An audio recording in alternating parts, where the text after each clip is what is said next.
안녕하세요. 지역 MBC 공동기획 자치분권대학 특강 자치분권으로 꿈꾸다 진행을 맡은 저는 아나운서 손정은입니다. 반갑습니다.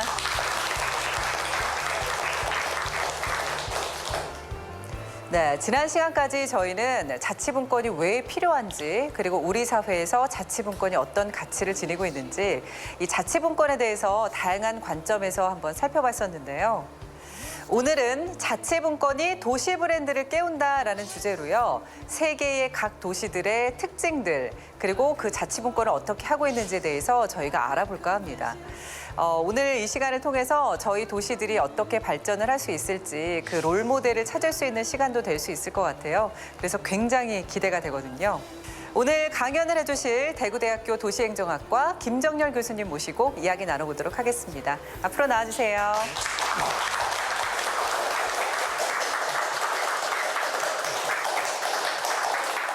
교수님, 저는 강의 제목을 보고요.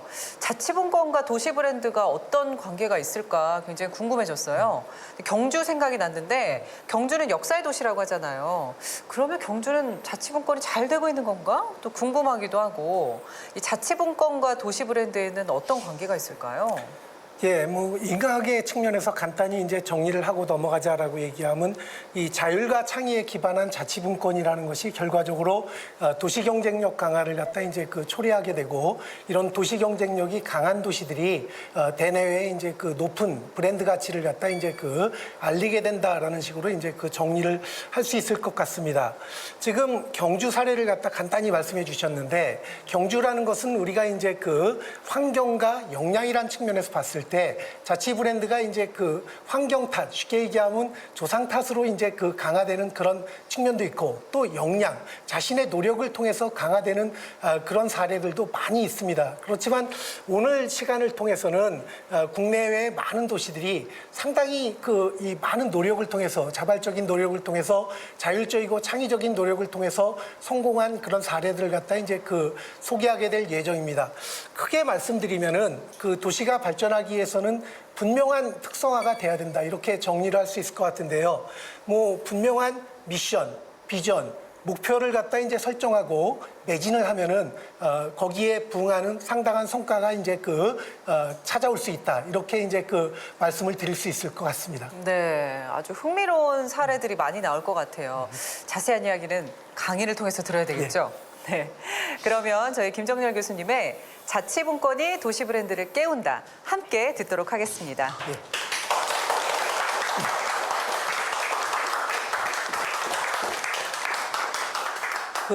우리가 이제 요즘 시대를 갖다 세계화와 지방화 시대라고 얘기합니다. 줄여서 세방화라고 이제 말씀을 하기도 하는데, 이 세방화라는 것은 결국 기존의 주도적인 영향력을 행사해 왔던 국가를 갖다 이제 지방화와 세계화가 좀 협공하는 그런 구도에 직면해 있다, 이렇게 이제 말씀을 드릴 수가 있겠습니다. 이런 입장에서 도시 경쟁력의 강화라는 것은 우리가 소망하는 국가 경쟁력, 기업 경쟁력을 갖다 이제 매개하는 그런 아주 중요한 그런 링킹핀의 역할을 갖다 이제 수행한다라고 이제 말씀을 드릴 수가 있을 것 같습니다. 그래서 국내외의 많은 도시들이 이제 여러 가지 방법으로 이제 많은 성과를 창출하고 있는데요. 오늘은 역사, 그다음에 이제 여행, 이 두 가지 방법에 초점을 부여한 상태에서 자치분권 선진 사례들을 갖다 이제 소개해 드리고자 합니다. 그래서 이제 일단 첫 번째 역사 얘기부터 좀 가보도록 하겠습니다. 우리가 역사책에 있는 도시들은 일단 브랜드 가치가 높은 도시다, 이렇게 단정을 해도 무방할 것 같습니다. 여러분 아시다시피 이제 우리 역사 속에 도시들이 출현하고 그 도시들이 이제 이름을 떨치게 된 그런 것은 4대 문명에서부터 이제 시작한다라고 볼 수가 있겠죠. 4대 문명 중에서도 가장 오래된 메소포타미아 문명의 이제 중심 도시를 갖다 이제 하나 먼저 소개하려고 하는데요. 여러분 아시다시피 이제 바빌론이라는 도시가 있습니다. BC 6세기경에 상당히 이제 지중해 전반에 상당히 큰 영향력을 발휘했던 그런 도시가 이제 바빌론이 되겠는데요. 뭐 이 바빌론이란 도시는 뭐 주변에 이제 그 많은 도시들을 갖다 이제 좀 끌어들이기도 하고 경우에 따라서는 무력으로 제압하기도 하고 뭐 여러분들 알고 계시는 이스라엘 민족 같은 경우에는 모세 시대에 이제 탈애굽의 그런 시련을 겪기도 했지만 이 바빌로니아라는 국가가 강성해지면서 바빌론의 유수라는 또 시련을 겪기도 합니다. 뭐 그런 과정을 통해서 어떻게 보면은 이 바빌론은 세계적인 도시로 이제 성장을 해나가게 되는데요. 가장 유명한 것이 이제 한 두 가지 정도 있습니다. 고대의 인간들은 결국 신과 가까워지는 것이 이제 가장 큰 소망이었었는데, 뭐 바벨탑이라고 아시죠? 이 바벨탑을 만들기 위해서 이제 많은 노력을 했고, 그 이후에는 신전을 지어서 이제 신과 소통하기 위한 좀 더 가까워지기 위해서 이제 높이 올라가야 되겠죠. 비록 흙탑이지만 그때 당시에 흙이라는 기술이었지만 그거를 동원해서 이제 많은 인력과 자원을 투입해서 이제 바벨탑을 짓고 그 신전에서 이제 신과 소통하고 또 경우에 따라서는 왕조의 권위를 갖다 이제 떨치기 위해서 공중정원이라는 모델 같은 것들을 갖다 이제 만들기도 했습니다. 이런 것들이 요즘 현대 도시의 이제 벤치마킹 사례로도 이제 활용이 될 정도로 상당히 이제 의미 있는 그런 발전의 사례다 이렇게 말씀을 드릴 수 있을 것 같습니다. 두 번째 사례로 좀 간단한 소개를 하자라고 얘기하면 이집트 문명, 알렉산드리아를 갖다 이제 예로 들 수 있을 것 같습니다. 이 알렉산드리아라는 것은 이제 이집트의 피라미드라든가 스핑크스 같은 그런 상징 브랜드가 있죠. 그것뿐만 아니라 로마 시대에는 이제 로마와 이제 상호 협력해서 지중해 패권을 유지할 정도로 이 BC 3세기경부터 알렉산드리아가 이제 상당히 세계적인 도시로 이제 성장을 하기도 했습니다. 그리고 여러분 아시다시피 이제 로마라는 것은 공화국 로마가 있고 왕정 로마가 있죠. 기원전은 공화국 로마고 뭐 도시들을 토대로 해서 이제 발전을 했습니다. 대표적인 도시 여러분들이 이제 잘 알고 계시는 도시 중에 이제 화산 폭발로 묻혀버린 폼페이란 도시가 있습니다. 제가 이 폼페이를 가서 이제 아주 인상 깊게 봤던 또 신전이 있는데 이 신전의 기둥은 대리석과 적벽돌이 절묘하게 혼합되고 조화된 그런 모습을 취하고 있었습니다. 제가 그래서 거기에 이제 좀 착안해서 이 문명의 발전이라는 것은 다양한 가치를 혼합할 때 결국 문명이 충돌하면 망하지만 문명이 잘 혼합되면은 성공한다라는 사실을 갖다 이제 깨우칠 수 있었는데요. 뭐 비교를 통해서 말씀을 드리자라고 얘기하면 뭐 여러분 파리 아시죠? 파리라는 도시, 프랑스 도시는 베르사유 궁전에서 알 수 있는 것처럼 대리석입니다. 대리석 도시입니다. 런던, 이 영국의 이제 수도죠. 여기는 좀 적벽돌의 도시입니다. 그래서 이제 나름대로 대비적인 의미가 있는데 이런 것들을 갖다 이제 잘 혼합했을 때 문명이 이제 발전되는 그런 모습, 도시가 이제 브랜드 가치를 극대화시키는 모습 같은 것들을 갖다 이제 우리가 확인할 수 있었습니다. 그러면 이제 이 로마 시대로 이제 이 로마가 이제 전반기 로마가 있고 또 후반기 로마가 있죠.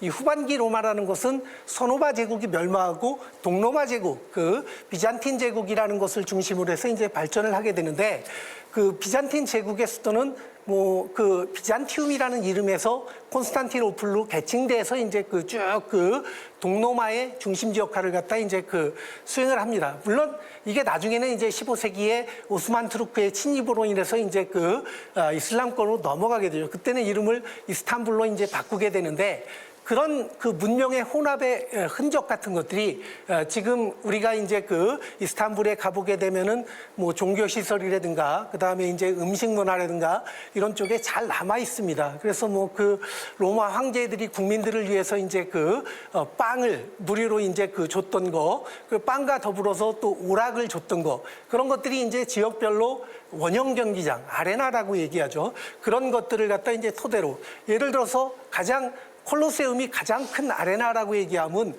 도시마다 조그만 아레나가 있습니다. 아르레가도 있고 니메도 있고 그다음에 이제 그리스 아테네가도 있고 데살로니키에 가도 있고 다 있습니다. 그런 데서 빵을 던져주고 오락을 제공하고 국민들의 이제 도시민들의 그런 안위를 갖다 이제 강화하는 형태로 국정을 운영했고요. 그런 비잔틴 제국이 많은 유산을 남겼는데 뭐 여러분들한테 이제 제가 남긴 유산 중에 하나만 문화만 소개한다라고 얘기하면 동서양을 매개한 그런 그 향신료 문화. 여러분들 세계 3대 향신료가 이제 그 후추, 정향, 계피 이런 것들이라고 얘기하죠. 그걸 활용해서 음식의 맛을 내고 그다음에 이제 그 다양한 고기, 뭐 양고기, 소고기 이런 것들을 이제 그 요리해서 먹는 그런 그 문화 그런 것들이 뭐 미국에 햄버거가 있다라고 얘기하면 이제 그 이슬람 쪽에서 나온 케밥의 문화 같은 것들이 새로운 그런 그 트렌드로 이제 서구 도시들을 장악해 가고 있습니다. 나가서는 이슬람에는 여러분들의 상상을 초월하는 디저트 문화라는 게 있습니다. 제가 그 그리스의 데살로니키라는 조그만 중소도시에 가봤는데 식당의 숫자 정도가 이제 될 정도로 많은 디저트 카페들이 성업하고 있습니다. 그런 것들이 뭐 유럽으로 전해서 마카롱이라든가 초콜릿이라든가 케이크라든가 이런 형태로 이제 그 문명을 전파시켰다라고도 이제 그 볼 수가 있겠죠. 우리가 이런 그 역사를 통해서 많은 교훈을 갖다 이제 그 얻을 수가 있습니다. 그 결론적인 얘기는 아까 서두에 말씀드렸지만 문명은 혼합해야지 충돌해서는 안 된다. 그 충돌한 문명은 쇠하는 것이고 창조적으로 혼합한 문명은 융성한다. 그리고 문명은 균형을 맞춰야 된다. 밸런스가 필요하다. 그 밸런스라는 것은 또 원동력으로 자치분권, 그 강한 절대 권력이 생기면 오래 가지 못합니다. 단기적으로는 성공할 수가 있어요. 그렇지만 그런 절대 권력이 시키는 방식, 관치형, 시키는 공부 이거 그 오래 성공하기는 어렵죠. 그렇지만 자율적으로 자율도시, 자유도시, 창의도시 뭐 이런 것들은 자기 자신의 그런 그 역량에 맞는 특성화를 했기 때문에 상당히 오랫동안 이제 그 우리 주변에서 이제 그 이 영향력을 끼치는 그런 경우를 많이 봐왔습니다. 뭐 이런 것들이 제가 서두에서 말씀드리고자 하는 역사를 통해서 배우는 세계 도시의 교훈이다. 이렇게 간단히 이제 그 정리를 할 수가 있을 것 같고요. 사실 더 핵심적인 얘기는 제가 이제 지금부터 말씀드리는 여행이란 테마입니다. 제가 이제 그 개인적으로 여행을 많이 즐기는 편입니다. 뭐 오래되진 않았습니다만 제가 그동안 공부했던 것들을 갖다 확인해 보고도 싶고 보다 역동적인 그런 살아있는 공부를 하기 위해서 이제 그 여행을 그 하는 형태로 이제 세계 도시들을 많이 둘러 보려는 기회를 최근에 많이 가지고 있습니다. 그래서 오늘 시간에는 제가 세계 도시들을 둘러보면서 느꼈던 제가 직접 여행을 통해서 체험했던 그런 핵심적인 얘기들을 갖다 이제 그 주요 도시 한 6개 정도를 중심으로 해서 순차적으로 소개를 드리려고 합니다. 뭐 여러분들한테 오늘 그 제가 많은 도시를 갖다 이제 소개를 하는데 첫 번째로 이제 소개할 도시가 런던입니다. 이 런던이라는 도시를 갖다 이제 그 소개하면서 여러분들한테 제가 런던의 역사를 간단히 말씀드리면 런던은 산업화를 선도한 도시죠. 산업혁명의 도시입니다. 그리고 런던은 목포와 같은 항구 도시입니다. 그건 모르셨을 거예요. 왜 런던이 항구 도시냐? 사실 그 이 지리상의 발견이 있던 시절의 항구들은 다 석호이거나 아니면 강에 있었습니다. 방파제 기술이 발전하지 않았기 때문에 이 해안에는 항구를 만들 수가 없어요. 그래서 런던의 항구는 어디에 만들었냐? 템즈강 하구에 만들었습니다. 이게 요즘 이제 그 런던의 테마입니다. 어떤 테마냐라고 얘기하면 이 템즈강 주변에 있던 항구 도시들을 갖다가 재개발, 재생해서 런던의 경쟁력을 되살린 것이 이제 그 런던의 부활을 선도하고 있습니다. 그래서 제가 이제 그 말씀드릴 두 가지, 여러분들 도시 재생이라는 것이 있고 도시 재개발이라는 것이 있습니다. 우리는 재개발에 익숙해요. 이 재개발이라는 것은 도시 정비 수단의 일원으로 이제 그 여러분들 좋아하시는 재건축, 재개발 이런 것들이 이제 그 도시 정비법 안에 들어 있습니다. 근데 도시 재생법이 만들어진 것은 얼마 안 됐어요. 이제 도시 재생은 한국에서 시작 단계입니다. 그럼 제가 런던에서 대표적인 도시 재생 사례, 도시 재개발 사례를 갖다 말씀드리는데 먼저 좀 이 재개발 사례의 대명사가 어디냐라고 얘기하면 도크랜드라는 데가 있습니다. 도크. 쉽게 얘기하면 도크는 인천에 있는 항구, 그 조수간만의 차를 극복하기 위해서 이제 도크를 만들고 거기에 배를 접안을 시켰었는데 이제는 필요가 없어졌죠. 그 도크 지대를 재개발해 갖고 이제 그 엄청난 그런 이 빌딩들을 갖다 유치하게 되는데 여러분들 세계 금융의 중심지함은 월스트리트이 있고 또 하나가 영국의 시티라는 곳입니다. 이 시티라는 곳이 이제 런던 금융가를 지칭하는 얘기인데 그거를 확대하기 위해서 이 도크랜드 지역을 갖다 재개발해서 싹 밀어버립니다. 물론 완전히 밀진 않았어요. 그래서 재생적인 의미도 약간은 남아있는데 도크가 테마죠. 도크를 테마로 해서 그 안에 가보면 도시재생 박물관도 있습니다. 오래된 그런 도크의 유적들을 갖다 우리도 혁신도시 쫙 밀었죠. 가보면 조그만 박물관이 하나씩 있어요. 그 박물관은 이제 과거를 회상하는 장소고 현대를 회상하는 것은 높은 스카이스크레이프, 고층 빌딩들이죠. 이 50층이 넘는 고층 빌딩들이 결국 그 런던 금융가의 위세를 갖다 이제 대표하는 그런 지구로 커가고 있습니다. 근데 런던에는 그런 자본가를 위한 그런 도시 재개발, 최첨단 빌딩만 있는 게 아닙니다. 런던의 그런 땅값 비싼 지역은 다 우리도 한강이 엄청 비싸잖아요. 평당 1억에 호가할 정도로. 근데 런던도 마찬가지예요. 템즈강 주변에 엄청나게 많은 그런 부동산 가치가 있는데 그런 것들을 우리처럼 다 재개발로 방치하는 게 아니라 재생을 합니다. 그래갖고 원주민을 갖다 남기고 스토리를 남기고 임대주택을 짓고 최요지의 임대주택을 갖다 이제 짓는 것을 보면서 물론 대처 시대에 영국의 임대주택이 많이 없어지긴 했지만 아직도 그런 임대주택을 갖다 이제 늘리려는 그런 노력을 갖다 이제 하고 있다. 이런 말씀을 드릴 수가 있습니다. 그래서 그런 것들은 재생의 사례가 되겠죠. 그런 것들을 토대로 해서 런던이 이제 도약할 수 있는 그런 새로운 원기를 갖다 이제 찾고 있다. 이렇게 이제 말씀 드릴 수 있을 것 같습니다. 두 번째는 이제 뉴욕으로 가보도록 하겠습니다. 이 뉴욕 하면은 이제 맨해탄이죠. 맨해탄이라는 데를 갖다 이제 기점으로 해서 이제 저 끝에는 할렘도 있고, 그 다음에 저 끝에는 브루클린 다리라는 것도 이제 있고, 그런 것들이 이제 요즘은 관광의 명소가 됐었습니다만, 좀 좁혀갖고, 맨해탄을 가지고 이제 말씀을 드리면, 좀 전에 런던과 마찬가지로 거기에도 이제 금융가도 있고, 그 다음에 이제 유엔도 있고, 세계적인 그런 브랜드 같이 자유의 여신상도 있고, 이런 뉴욕을 살리는 그런 높은 브랜드가 있는 그런 것들이 있는데, 최근에는 뉴욕이 관광도시로서도 많이 크고 있습니다. 여러분들 알고 계시는 뮤지컬의 또 도시이기도 하고요. 그 다음에 음식의 도시이기도 합니다. 에스노푸드라 그래갖고 세계 각국의 다양한 민족들이 들어와서 자신들의 음식을 가지고 경연을 펼치다 보니까 자연스럽게 경쟁력이 높아집니다. 최근에는 구워주는 것을 테마로 해서 한국형 불고기가 이제 한국형 BBQ가 이렇게 성공하는 그런 케이스도 있었습니다만 이제 뉴욕이라는 곳이 이제 다양한 에너지. 그래서 이런 뉴욕의 그런 결집력, 이거를 우리가 용광로 문화라고 얘기합니다. 다 끌어들여서 다 녹여내서 결국은 용광로라는 것은 뭐예요? 물리적 결합이 아니라 화학적 결합을 갖다 이제 추구해서 거기서 이제 시너지를 창출하는 그런 식으로 이제 이 많은 발전을 끌어가고 있습니다. 제가 다니면서 몇 개 이제 의미 있게 봤던 거를 갖다 이제 말씀드리면 여러분들 서울시에서도 벤치마킹 한 거긴 하지만은 철도 기지창으로 들어가는 그런 고가 철도를 갖다 이제 재생해 갖고 하이라인이라는 그런 공원을 만들었죠.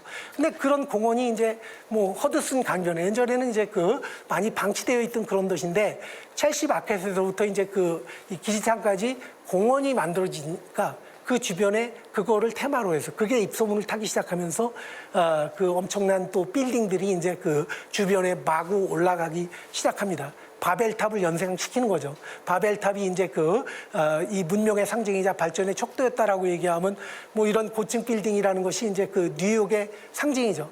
이 뉴욕의 고층 빌딩은 30년대부터 이미 이제 이 생겨났잖아요. 엠파이어 스테이트 요즘은 더 많이 이제 제가 지금 말씀드린 하이라인 옆에는 허드슨 야드라 그래갖고 이제 재개발이 많이 이루어지면서 새로운 고층 빌딩들이 마구 올라가고 있습니다. 그런 것들이 이제 결국 재생을 시키니까 따라서 재개발도 되더라. 이런 것들이 이제 혼합되는 그런 사례 같은 것들을 갖다 이제 우리가 확인해 볼 수가 있을 것 같고요.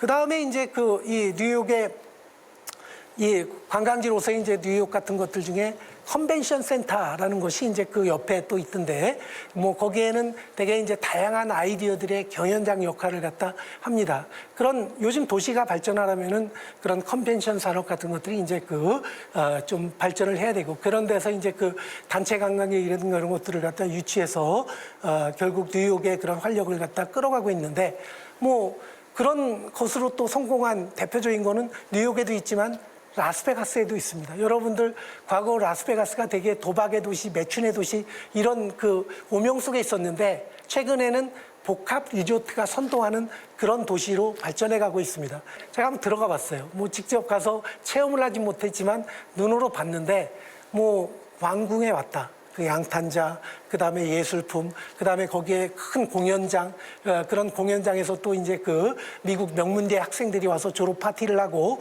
그 다음에 이제 국제적인 뭐 치과 의사들이 회의를 하기도 하고, 이런 식으로 또 가족을 동반해서 오고, 그런 식으로 이제 또 도박장도 물론 있죠.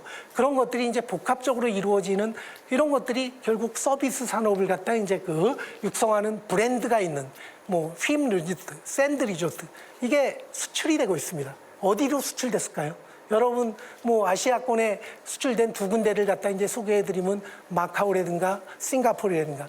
싱가포르에 있는 유명한 마리나 베이 마지막이 뭐죠? 샌즈. 이 샌즈라는 것이 이 라스베가스에 있는 복합 리조트 그룹입니다. 그 다음에 이제 휨 리조트, 뭐 이런 것들이 이제 이 마카오에도 가고, 싱가포르에도 가고, 새로운 그런 원동력, 북부의 원천 같은 것들을 갖다 이제 창출하고 있는 그런 모습 같은 것들을 갖다 이제 보면서, 우리가 잘할 수 있는 뭔가를 갖다 만들어서 세계인들의 내일 속에 브랜드 가치를 확실히 각인시켜야지만 우리의 그런 국가 발전이 앞당겨질 수 있다. 이런 생각을 갖다 이제 하게 되었습니다. 제가 세 번째로 이제 소개하고자 하는 도시는 네덜란드의 그런 암스테르담이라는 그런 도시가 되겠는데요. 이 암스테르담이라는 도시는 되게 이제 암스테르담 자체가 이 네덜란드 왕국 시절부터 되게 지방 분권이 잘 돼 있는 나라였어요. 쉽게 얘기하면 7, 8개의 도시들이 이제 연합하는 그런 형태로 중앙 정부의 정책 결정에도 관여할 정도로 이제 쉽게 얘기하면 연방제에 비견되는 그런 거죠. 뭐 우리가 스위스, 독일, 유럽에 있는 많은 나라들이 연방제라고 명시적으로 얘기는 안 하지만 다 연방의 형식을 취하고 있습니다. 이거는 연방이라는 건 뭐냐? 도시연합체 국가다. 이렇게 보시면 돼요.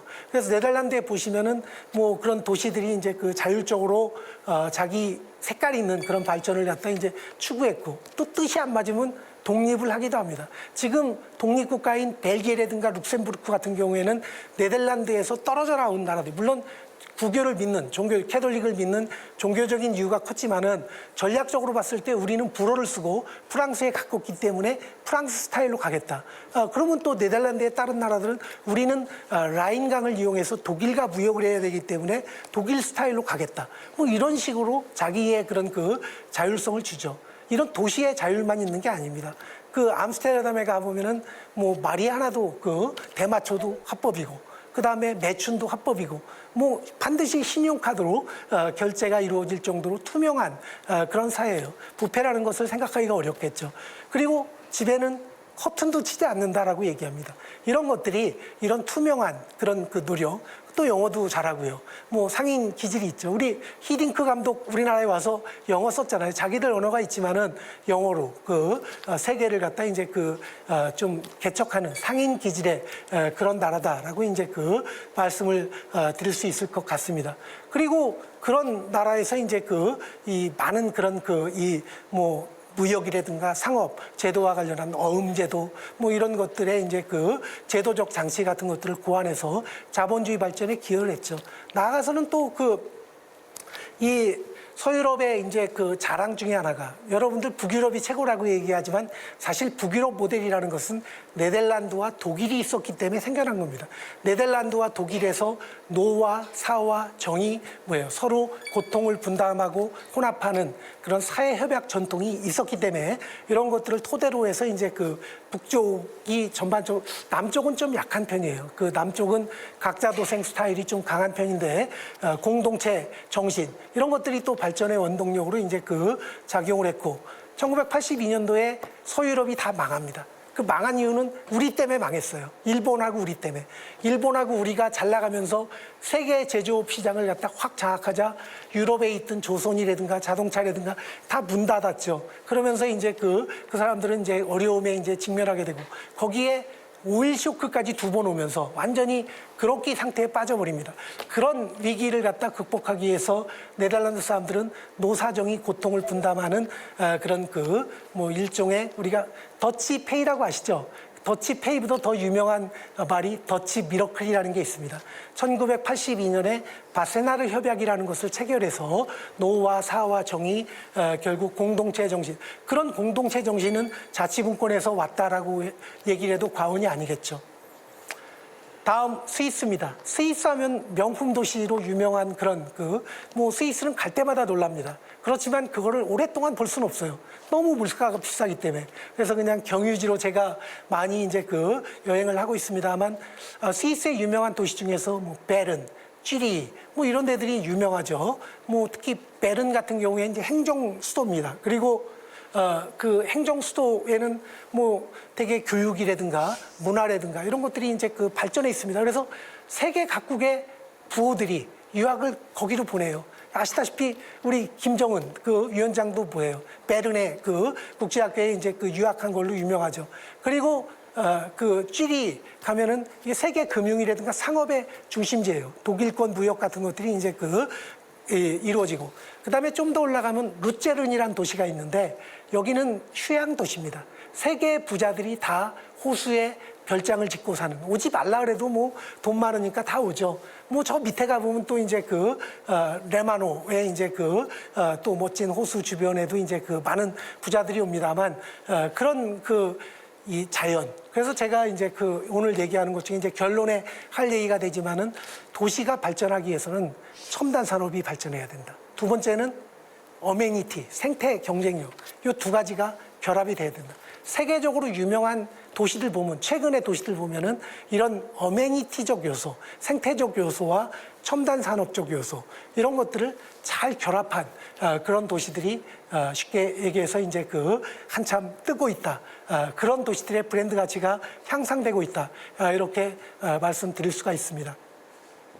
그 다음 이제 제가 소개하고자 하는 그런 도시는 우리와 너무나 흡사한, 이건 유럽이 아니라 한국을 보는 것 같은 그런 나라가 서유럽에 있습니다. 어딜까요? 아일랜드란 나라입니다. 그 중에서도 더블린 얘기를 하려고 하는데요. 이 더블린이란 도시는 뭐 여러분 아시다시피 이제 아일랜드의 수도이고, 아일랜드는 영국에 800년 동안 식민 통치를 당했어요. 너무나 오래 식민 통치를 당하다 보니까 북아일랜드는 그냥 통째로 뺏겨버렸죠. 뭐 영국 사람들이, 우리가 임진왜란 때도 일본 식민이었다 그러면 정말 끔찍한 일이죠. 뭐 한 PK 지역 정도는 우리가 뺏기지 않았을까. 뭐 많이 영국 사람들이 들어 살다 보니까 우리는 뭐 그냥 영국에 남겠다. 그래서 그 도시, 벨파스트 가면은 지금도 도시 안에 장벽이 있습니다. 장벽도 휴전선보다 높아요. 물론 합한 장벽이긴 하지만 그렇게 높게 한 건 뭐냐 그러면 서로 내전을 벌이면서 조준사격했어요. 뭐 쉽게 얘기하면 특공대들이 상대방을 갖다가 암살하는 식으로 죽이고 싸우다 보니까 뭐 영국계는 약간 좀 무력으로 했고, 그 다음에 뭐 아이리시들은 좀 힘이 없으니까 그냥 단식 투쟁. 그래서 굶어 죽은 사람도 있습니다. 보비 행거라는 영화로 만들어지기도 했습니다만, 그런 비극이 있는 아일랜드예요. 그리고 그런 아일랜드는 정말 못 살았어요.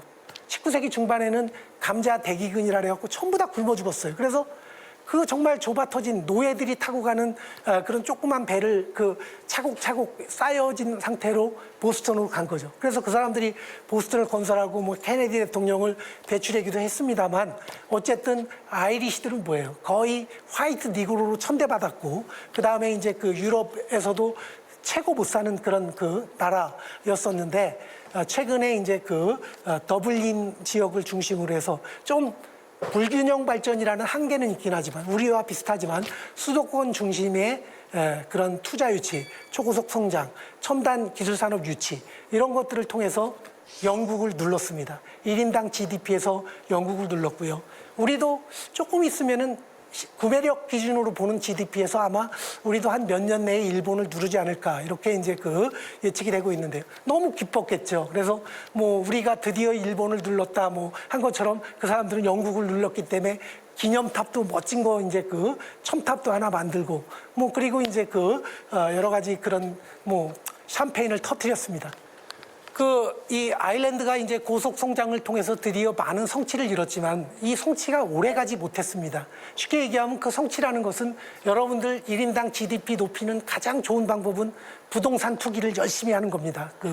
마구 올렸어요. 마구 올리니까 이제 그 부동산 물론 이 진짜 이제 그 외국의 다국적 기업을 유치해서 이제 그 성취한 것도 있지만은 부동산 가치라든가 이런 거품 이런 것들이 경제 위기가 오니까 뭐예요? 유럽발 경제 위기가 오니까 이렇게 거꾸로지면서 이 아일랜드가 좀 여러분들 남유럽 경제 위기라고 해서 피그스 국가라고 얘기하는데 그 피그스 국가에 이제 뭐 포르투갈이라든가 이태리라든가 뭐 그리스라든가 스페인이라든가 이런 나라들이 들어가는데 거기에 아일랜드를 껴줄 정도로 PIIGS 할 정도로 이제 좀 어떻게 보면은 좀 나락으로 떨어졌습니다. 뭐 떨어지긴 했지만은 요즘 이제 그런 것들을 갖다 우리가 IMF 극복하듯이 그네들도 뭐예요? 상당히 또 과거에 어려웠던 그런 굶었던 시절의 그런 협동 정신을 발휘해서 그런 IMF의 그런 그 위기를 우리와 똑같이 몇 년 내에 극복하고 다시 이제 그 궤도를 찾아가고 있는데 거기서 얻을 수 있는 교훈은 뭘까요? 이런 불균형 발전 전략. 이게 사실 불균형 발전 전략이라는 것이 이제 뭐 지방을 갖다 같이 동반해서 가야 되는데 그렇지 못하고 지방을 갖다 소외시키고 침체시킨다라고 얘기하면 그런 것들이 이제 오래 지속되기는 좀 어려운 그런 교훈 같은 것들을 우리가 아일랜드로부터 이제 얻을 수 있다 이렇게 말씀을 드릴 수가 있겠습니다. 그다음 이제 마지막으로 일본 사례가 되겠습니다. 사실 아베 중앙정부 일본은 별로 배울 게 없습니다. 그렇지만 지방자치 일본은 배울 게 많습니다. 특히 기초자치단체 일본은 시정촌이라고 얘기하는데요. 우리나라로 치면 읍면동과 유사한 우리도 일공화국 시절에는 읍면동 자치를 했던 시절이 있었죠. 그게 어떻게 보면 제대로 된 주민자치가 이루어지는 그런 첩경이라고도 할 수가 있겠는데요. 일본에 보면은 경제가 어려워도 중앙정부가 망하겠다라고 뭐 잃어버린 10년, 20년 할 때도 조그만 지방자치단체들은 창의성을 발휘해서 지역을 살리는 그런 노력을 많이 했습니다. 그런 것들이 이제 지방창생이라는 그런 사례로 많이 소개가 되고 있는데 저는 제가 여행을 다녀왔던 일주일 여행을 다녀왔던 전철로 여행을 다녔던 오사카, 코베, 교토 관서 지방이라고 이제 얘기하는데 이거를 제가 부산과 비교하는 부산, 울산, 경주와 비교하는 칼럼을 한번 썼던 적이 있습니다. 그 비교를 보시면 이제 오사카라든가 코베라든가 교토가 뭐예요? 자신가 잘할 수 있는 지역의 문화유산, 부존자원 같은 것들을 활용해서 관광객들을 끌어들이고 그런 것들을 발전의 원동력으로 삼고 있는 모습 같은 것들을 우리가 좀 인상 깊게 좀 볼 필요가 있을 것 같고요. 몇 가지 사례만 말씀드리면 일본의 낙골당 문화라는 것이 이제 발전해 있는데 저도 사전에 몰랐었는데 오사카역에서 이렇게 전철 노선을 보다 보니까 고야산이라는 데로 이제 전철이 가더라고요. 광역 전철이 그만큼 잘 돼 있다는 거죠. 가봤더니 엄청난 낙골당 지대인데 뭐 일본의 그런 이 낙골 문화를 갖다 체험한 것도 좋았지만 그거를 관리하는 절들이 그 지역을 갖다가 템플스테이의 명소로 이제 뒤바꿔 놨어요. 그리고 지역의 그런 농촌 지역을 갖다 이제 발전시키는 코베를 가봤더니 코베 전철역 앞에는 소고기가 유명합니다. 코베 소고기가. 제가 근무하고 있는 경북이 또 이제 안동이라든가 영주라든가 그 다음에 이제 영천이라든가 경주 다 소고기가 좀 유명한 편입니다만 코베 소고기가 일본에서 최고 유명하죠. 우리는 소고기를 어떻게 먹습니까? 숯불에 굽죠. 일본의 소고기는 철판구이입니다. 일본식 소고기 요리는 철판구이 요리가 되게 그걸 이제 명품 아이템으로 이제 이 발전을 시키고 있었고 주변에 있는 뭐 아리마 온천이라든가 여러 가지 케이블카 요즘 우리 지방자치단체가 케이블카 때문에 난리가 났어요. 뭐 물론 필요하긴 합니다. 그렇지만 너무 남발되는 것은 좀 우려를 갖다 이제 사고 있는데 일본 지방자치단체도 뭐예요? 케이블카를 활용해서 지역의 명소들을 갖다 이렇게 연계하는 전략. 뭐 그다음에 코베는 개항 도시다 보니까 개항장 같은 것들도 이제 발전을 시켰고 나가서 뭐 교토 같은 경우에는 문화 경쟁력이 살아있죠. 교토 시내 가보면 지금도 게이샤의 무대가 있습니다. 우리 요정이라고 얘기하죠. 그런 게이샤의 그런 무대가 있고, 그 다음에 이제 오래된 그런 왕궁의 흔적이라든가 이런 것들이 이제 문화 경쟁력을 갖다 높이고 있고, 또 일본이 자랑하는 국립대학 시스템, 뭐 동경대학보다 더 낫다라고 얘기하는 교토대학, 이런 것들이 이제 있죠. 그런 교토대학 같은 거를 갖다가 뭐 식민지대 우리도 만들었었죠. 경성제국대학. 뭐 그게 더블린으로 얘기하면 더블린에 트리니티 대학이라는 것이 있는데 초기 시절에는 식민지 사람들은 입학도 안 시켰어요. 그래서 이제 많은 원성을 샀던 우리도 그랬죠. 경성제국대학이 뭐 그런 전통이 있긴 합니다만 어쨌든 그런 대학 경쟁력 이런 것들을 토대로 해서 교토 지역의 그런 높은 경쟁력 같은 것들을 갖다 확인할 수 있었습니다. 그래서 우리보다 작은 일본의 지방자치단체들이 분투하고 매진하는 그런 사례에서 우리 지방자치의 그런 교훈점, 학습 포인트 같은 것들을 우리가 좀 찾아볼 필요가 있고, 가까우니까 뭐 요즘 일본 가는데 눈치를 좀 많이 보는 상황이랍니다만 배우러 가신다라고 얘기하면 적극 가시라고 권장하고 싶습니다. 우리가 이제 일본어로부터 많은 것을 배우고 정면 교사하고 반면 교사하고 그런 것들을 갖다가 우리한테 이제 잘 전맥을 시킨다라고 얘기하면 우리 지방자치 발전에도 기여할 수 있다라는 말씀을 드리면서 제 강연은 일단 줄이도록 하겠습니다.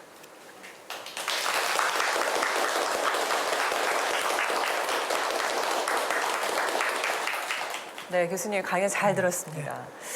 여러 나라의 도시들을 이렇게 한번 쫙 돌아본 느낌이었는데요. 갑자기 그런 생각이 들더라고요.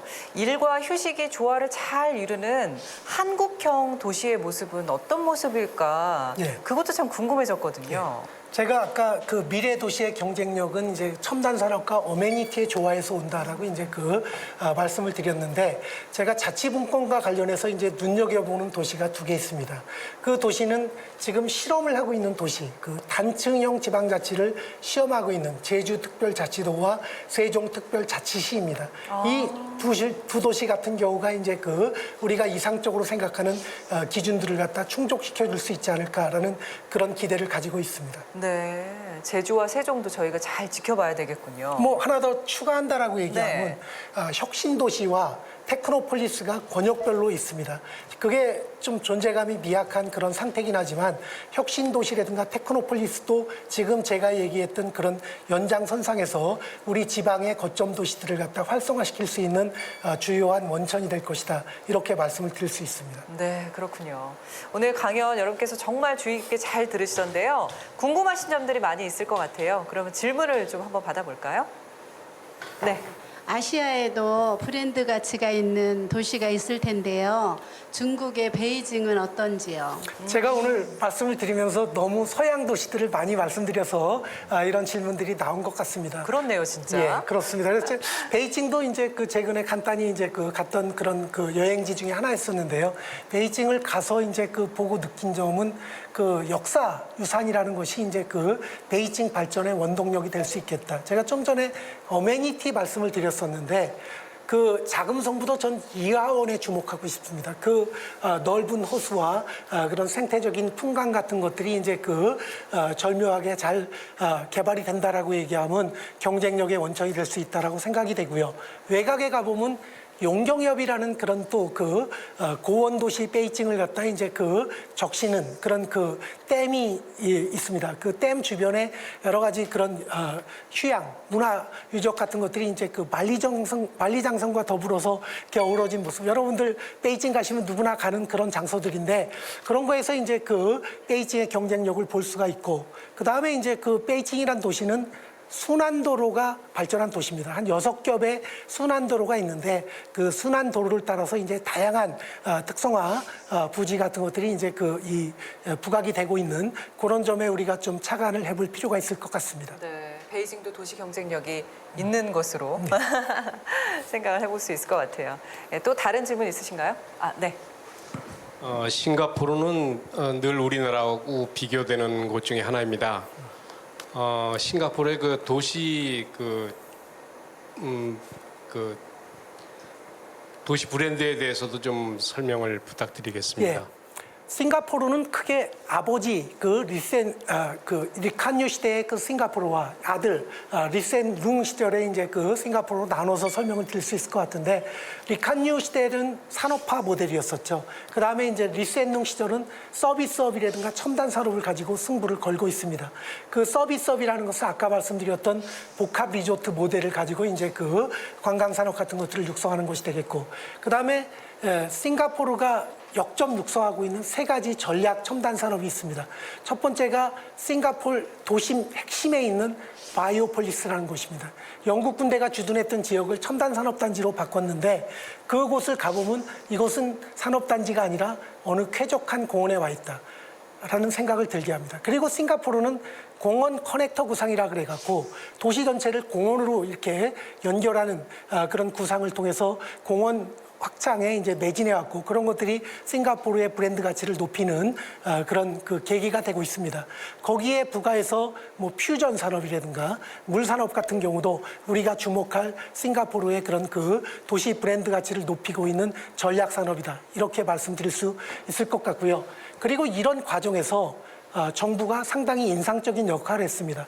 한마디로 요약하자라고 얘기하면, 제가 그 싱가포르 공무원 원에서 교육교재로 쓰고 있는 책을 국내에 번역해서 소개한 적이 있는데, 역동적 거버넌스라는 겁니다. 그 역동적 거버넌스의 핵심 키워드는 유능한 인재, 신속한 절차, 실용적 문화입니다. 그리고 일을 어떻게 하느냐? 남보다 미리 생각합니다. 다시 생각합니다. 두루 생각합니다. 그런 식으로 일 처리를 하다 보면 경쟁력이 높아지는 그런 여러 가지 성과가 가능할 수 있다. 이렇게 좀 정리해 볼 수 있지 않을까 싶습니다. 네. 싱가포르도 정말 직접 봤을 때 굉장히 발전된 도시라는 생각이 들었었거든요. 이런 계획들이 있었군요. 하나 첨언하자라고 얘기하면, 싱가포르가 도시 발전을 위해서 우리와 마찬가지로 이제 그 도시 재생, 재개발을 상당히 열심히 했습니다. 결국 우리가 투자를 유치하고 기업을 끌어들이는 좋은 방법은 우리 지방을 아름답게 가꾸는 일에서부터 시작해야 된다. 이렇게도 우리가 한번 생각을 해볼 수 있지 않을까 싶습니다. 네. 좋은 질문이었습니다. 그러면 다음 질문 또 받아볼까요? 교수님, 세계 여러 도시 여행으로 다니셔갖고 감명 깊게 들었는데요. 주로 다니신 게 주로 사업적이나 경제적인 거로 접근하신 것 같은데요. 근데 현대인들 같은 경우에는 주로 휴양 관광을 많이 다니잖아요. 그러다 보니까 휴양 관광지로 대표적인 브랜드가 되는 도시하고요. 그게 대해서 배울 점에 대해서 알고 싶습니다. 귀가 솔깃한데요. 휴양지. 제가 오늘 세계 도시 얘기를 너무 많이 해갖고 여러분들이 이제 좀 다른 얘기를 듣고 싶은 것 같은데, 그 반대되는 개념이 바로 슬로우 시티입니다. 슬로우 시티가 이제 결국 새로운 경쟁력의 원천으로 이제 작용하고 있는데, 뭐 우리나라로 치면은 저 완도에 있는 청산이라든가 하동에 있는 악양이라든가 이런 데가 유명하죠. 근데 제가 발견한 슬로우 시티의 명소가 또 있습니다. 우리나라는 제가 최근에 모 일간지에 이제 칼럼으로 썼던 그런 주제이기도 한데, 슬로우 시티의 비상을 준비한 사람들 어디냐 하면은 단양과 영월입니다. 인구 3만밖에 안 되는 그런 도시에서 창의적인 아이디어를 내갖고 여러 가지 혁신적인 그런 노력을 많이 하고 있습니다. 뭐 단양 같은 경우에는 자연 휴양림이라든가 여러 가지 그런 이 동굴이라든가 이런 것들을 테마로 관광객들을 끌어들이고 있고, 최근에는 이 여러 가지 그런 시설들을 갖다 패키지하는 그런 노력을 하고 있습니다. 그리고 수변 공간을 잘 가꾸고 있고요. 영월 같은 경우에는 천문대를 활용해서 이제 여러 가지 특색 있는 도시 안에 내려가면은 또 여러 가지 그런 김삿갓 계곡, 한반도면 이런 것들을 통해서 알 수 있다시피 공무원들이 상당히 창의적인 노력을 하고 있다라는 그런 것들을 발견할 수가 있었고요. 뭐 세계적으로 유명한 데를 갖다 하나 정도 더 소개하면은 발리를 소개하고 싶습니다. 요즘 발리가 디지털 노마드의 천국으로 뜨고 있습니다. 그것도 여러분들이 많이 가시는 해안가 발리가 아닙니다. 그 해안가 우리가 이제 발리 여행 가면 해안가에서 주로 이제 바캉스를 즐기다 오는데 이 디지털 노마드의 천국은 발리 중간에 있는 화산지대 그 고산지대 우봇이라는 곳이 있는데 뭐 다락눈을 배경으로 해서 이제 청정 자연과 싼 물가와 풍요로운 쾌적한 그런 환경 그리고 어메니티가 이제 아주 넘쳐나는 그런 지역에서 창의적인 그런 아이디어들을 갖다 이제 하고 있고요. 말 나온 김에 하나 더 얘기하면 미국에 있는 세도나 한번 소개하고 싶습니다. 여기는 되게 창조성이 발현되는 곳, 기가 충만한 곳으로 알려져 있는데 뭐 화가라든가 예술가들의 천국으로도 알려져 있습니다. 뭐 그만큼 이 주변의 그런 멋진 풍광이라든가 쾌적한 시설 같은 것들이 이 여행객이 됐던 아니면 주민이 됐던 그런 창의적인 아이디어를 발산시키는 계기로 작용하고 있다라는 측면에서 우리도 그런 도시들을 갖다 이제 슬로우 시티를 세계적으로 유명한 슬로우 시티를 만들어야 된다라고 생각하는데 마지막으로 제가 하나 더 얘기하면 테마가 비무장지대입니다. 세계인들한테 알려질 수 있는 애절한 스토리가 있죠. 국제평화지대 구상 같은 것들이 논의가 되고 있는데 그런 것들을 잘 개발한다라고 얘기하면 한국형 슬로우시티의 그런 사례로 부각이 될 수 있지 않을까 그런 생각도 해봅니다. 네. 정말 비무장지대는 어떻게 생각하면 전 세계 최고의 관광지로도 거듭날 수 있지 않을까 여러 가지 스토리들이 있고 아름다운 천혜의 자연이 있어서 그런 생각이 좀 들었습니다. 네, 혹시 질문 또 있으신가요? 예, 오늘 강의 잘 들었는데요. 자치분권이 도시 브랜드를 깨운다라는 주제였잖아요. 근데 도시 브랜드 가치를 높이기 위해서는 도시의 경쟁력을 강화시켜야 되는데 도시 경쟁력이 강화되려면 어떻게 해야 하는지 되게 궁금합니다. 네. 제가 서두에서 간단히 말씀드렸다시피 이제 자기만의 고유한 특성화 전략이 가장 중요하다라고 생각이 됩니다. 그리고 그 특성화 전략을 시행하기 위해서는 주도하는 사람이 있어야 됩니다. 그게 공무원이 됐든 기업이 됐든 확실한 주체가 있어야 되고 또 그런 것들이 협력 방식, 뭐 거버넌스 방식이면 더 좋겠죠. 그리고 우리가 이제 전략 기획이라는 것을 갖다 이제 좀 활용을 해야 되는데 미션, 비전, 목표 이런 것들을 분명하게 설정하고 지속적으로 매진하면은 경쟁 도시를 압도할 수 있는 그런 성과가 창출된다 이런 말씀을 드리고 싶습니다. 네, 교수님 좋은 네. 대답도 감사합니다.